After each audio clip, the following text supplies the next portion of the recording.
one of the most common reasons that people come and seek psychotherapy really is because they're too agreeable. But what that means is they're not assertive enough. They haven't integrated their capacity for aggression, and so other people can push them around. And they're very conflict avoidant.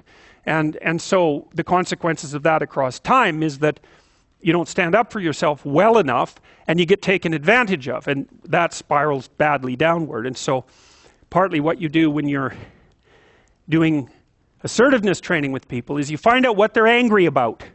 And they're usually angry if they're not assertive enough because other people are taking advantage of them, or you could say because they're not putting their own necessities forward with enough force. It's hard to distinguish between those two things.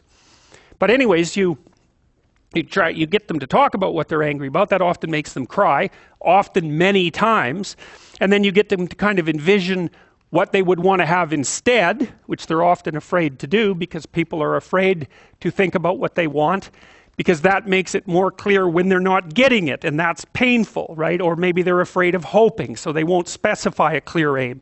But anyways, you get them to think about what they might want instead, you get them to think about the costs of not pursuing that, and then you help them develop strategies for integrating their aggression and with their thinking so that they can come up with a plan to approach the world in a more confident way. So for example, someone might come to me and say, I'm being bullied badly at work. And so then I'll say, well, what are your options? You have to put up with it? Well, we'll figure that out, because maybe you do. Maybe you don't have options. But here's how to find out. Get your damn CV together so it's pristine, right? It's ready to go. Get over your fear of a new interview, because people are generally afraid of that. Get over your fear of applying for a new job. Start thinking about what it would mean to have a different job. Start thinking about what it would mean to have a better job even, because maybe your fear is just making you stuck here. But I can tell you one thing, if someone's picking on you at work and you don't have options, you lose. So you get the person to start building a strategy. It's like, okay, if you're going to tell this person to stop, you have to know how to make them stop. And the one thing you need for sure is an option.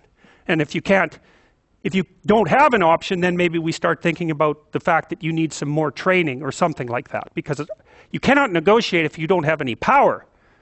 So, especially if you're dealing with someone who's really out to get you or really disagreeable, if you don't have a leg to stand on, they'll just push you over. And maybe they'll jump on you too, because that's what they're like and they enjoy it anyways. So it's no joke.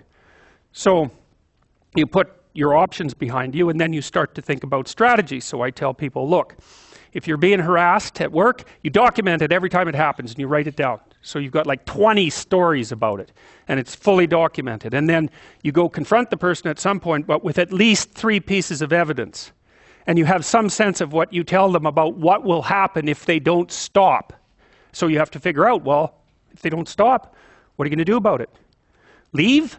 Not if you can't leave. So you have to be able to, wield a big stick and speak softly.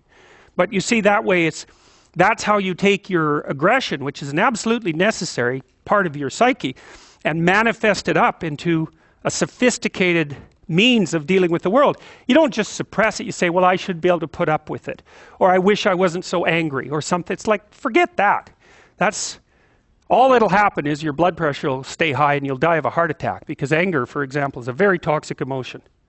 And it does cause heart damage over time. It's the only emotion that we really know that's been linked to things like cardiovascular risk.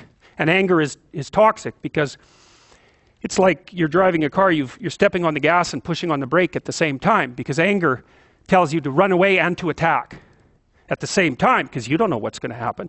And so it really amps up the physiological demand on your body. And so if including your heart and your musculature. So if you stay like that for like 10 years, you're going to age 20 years. And that's a bad plan.